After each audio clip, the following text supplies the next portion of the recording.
Alright, Deadheads, listen, I'm playing around with my camera settings. I'm trying to do as much as possible behind the scenes technically to get the best quality. So if the quality looks off, don't worry, I'm just going through a transition right now, just playing with the settings internally. Now moving right along. I almost didn't make this video because I got out of the shower and on my YouTube subscription feed, Meg Stanfield's prediction video came up. Now, I almost never watch prediction videos by other YouTubers before I make my predictions because I don't want it to interfere.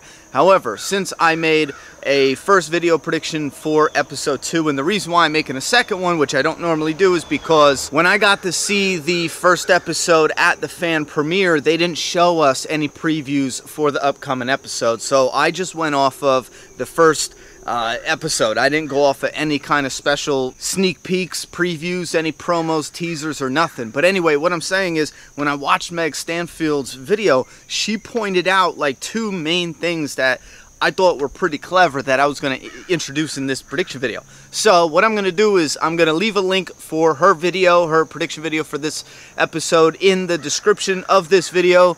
Go ahead and check her out. Also, it wouldn't hurt to subscribe, especially during the downtime. It's nice to have a little variety in the mix when you're trying to get your walker withdrawal fix. You know what I mean? So let's get right into this. Now, I do absolutely agree that this episode, they are going to be playing with time like they were with the first episode. I'm not sure if we're going to get a lot of flashbacks, especially the black and white, maybe just with Enid, but I don't think we're going to get any Season 5 storyline flashbacks, if you get what I'm saying. I do believe that the story's going to take place when Rick and gang are out on the run. So it's kind of like a flashback. It's kind of like backing it up and watching what the Alexandrian residents are doing while Rick and gang are at the quarry dealing with the Walker herd on their dry run, if you understand what I mean. I know it gets a little confusing when they play with time, but basically episode 1 and episode 2 is going to be the same timeline. It's just watching what's happening in two different locations. Boom. The quarry in episode 1 and Alexandria in episode 2. Now, depending on the pacing in episode 2, I do believe that by the end of episode 2, or maybe by the middle or close to the end, we'll be linking up or syncing up with the timeline, and we'll be getting to the horn part. And I believe that has to do with Spencer. We saw him in the trailer aiming his sniper rifle out the window. Now, he's there and not Sasha because Sasha's on the run. Now, he does take a shot. He could take a shot and shoot a driver of a truck who falls on the horn. He also could take a shot at someone who's at the gates, who stabs someone at the gates. That's also in her prediction video, and that's one of the ones I thought it was going to be very clever, because I didn't see anyone talking about this. I was like, oh shit.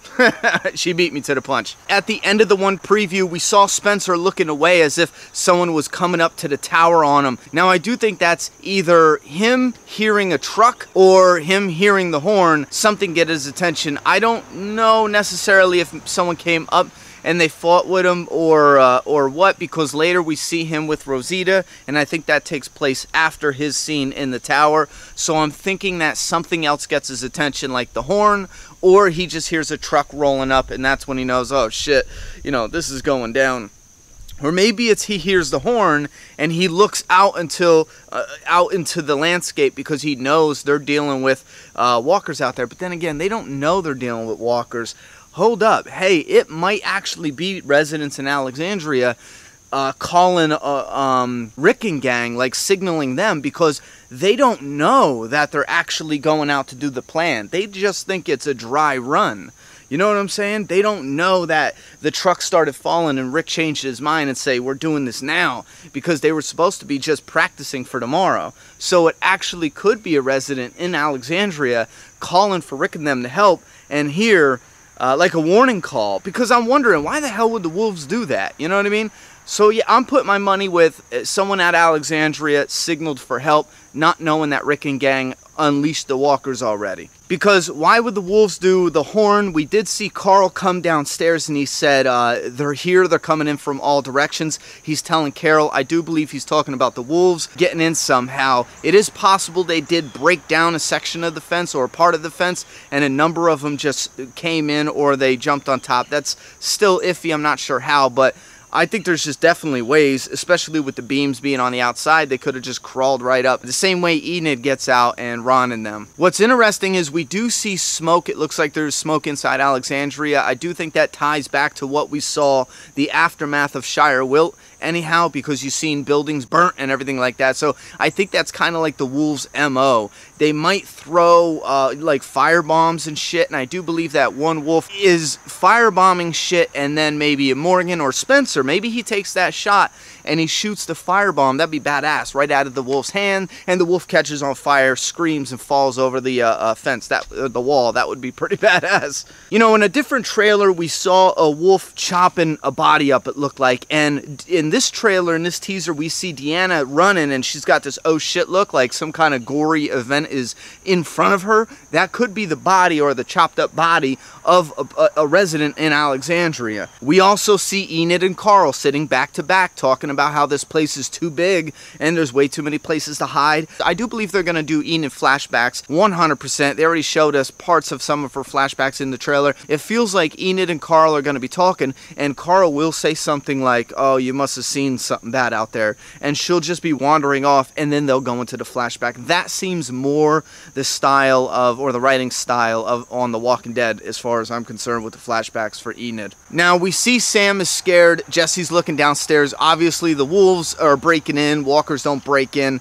And they run into the closet. I love how they use the lock in the story, because that is from the 5th season, where Carol says that Sam told her that they lock themselves in the closet, or Sam does, when his dad is being abusive. And I think that's absolutely awesome to show that. Now, something might happen where she gets out of there, because it does look like the long-haired wolf, or one long-haired wolf, actually slams Jesse against the wall. Now, I don't want Jesse to be, you know, kung fu master and whoop ass and get out of this situation, so I am going to throw in a hero at the moment. But I think this fits well, because she is, you know, she's not in the best of shape as far as warriors go. She could get there, that's fine. But for right now, I do think that since Morgan's on his way back, since we do see Morgan interacting in this trailer, since it's likely he's going to be there, which I am thrilled about. I love popping Morgan into the action here. But I think that Morgan might actually come and help her or save her. Originally, if you guys remember, I thought Morgan and Carl actually met up in the one house. But now, after seeing the sneak peek with Carl talking to Father Gabriel and saying, oh, come around 3 o'clock, I think, and I'm friggin' hoping, that someone breaks into Carl's house, Carl starts going downstairs, it's a wolf, and shit's gonna get real, and Father Gabriel just comes from behind and takes the wolf out. I'm really hoping. I know that's a stretch as far as his character's concerned, but I'm hoping he steps up and just proves that he's ready to get his hands dirty when it's necessary. Or he could hear something, and then he comes downstairs and Father Gabriel's like, whoa, dude, chill. You know, I'm here at 3 o'clock. I want Father Gabriel to get his hands dirty, though. So, yeah. Now, we do see Rosita and Aaron with guns checking around the houses. Then later we see Rosita and Aaron carrying in this bloody person. They put Eugene telling us Holly was at the gate before. Now it would be cool if Holly's at the gates. Now here, follow along with me. Comic book spoilers, very, very minor ones, so just chill. But Rick was in his constable uniform in the comic book when he was at the gates, and the wolves got there. That is why the wolves said, little pig, let me in. Cop, pig, whatever. At least that's what I pulled from it while reading the comic. Rick's not wearing that uniform anymore, and I don't think he's going to be wearing that uniform anymore. So the wolves are called the wolves, the big bad wolves blowing your house down, the piggies in the house. I think that's the angle they're going for as far as adapting the comic book story into the show. Now, if Holly is at the gates and they roll up to the gates like, yo, little pig, let me in. Yes, I know it's not Rick, it's Holly, but that's fine. And then she's like, no, and they just stab her through the gates. I think that is pretty damn epic for a Holly intro. Now, I do hope she survives and makes it. I don't want her to just die. I'd be like, whoa, what the hell was that? And I do believe this ties in, because after they carry in the bloody stabbing victim, which isn't Eric, remember I thought it might have been Eric before? 100% Eric is in that shot. They show a wider shot now of the same shot they showed in the past trailer, but now we could see 100% Eric is there. But what I'm saying about later is Rosita carries Holly in, or maybe Holly, let's call her. Rosita carries in this victim, and she gets a lot of blood on her hands, obviously, and later we see Rosita and Spencer walking, checking the surrounding areas. And the reason I'm bringing this up, because I think the attack from the wolves come in waves. I think they attack. I think they get in. Some of them are looting. Some of them are scavenging. I think some of them are hiding out. Some of them are sneaking around. So again, I do believe it's waves as far as the wolves come and attack, and then we got our people going around town, clearing the town. That's why we see Rosita and Spencer walking around where Rosita has blood all over. It would make sense if they do attack in waves, because then Rick and gang could actually come back and then re-enter the story while the wolves come back for their next wave of attack, with all of the Alexandrians ready now and have a final showdown with the wolves. Now, I heard Gimple did say there's going to be some interesting things playing out with the wolves, so I'm excited to see that pop off. And is this Greg Nicotero right here? Listen, guys, this is already longer than it needed to be. Here's a double prediction video. Go check out Meg's video and leave your thoughts, opinions, and predictions for episode 2 of The Walking Dead Season 6 in that comment box. I'm done talking. It's your turn. Subscribe now.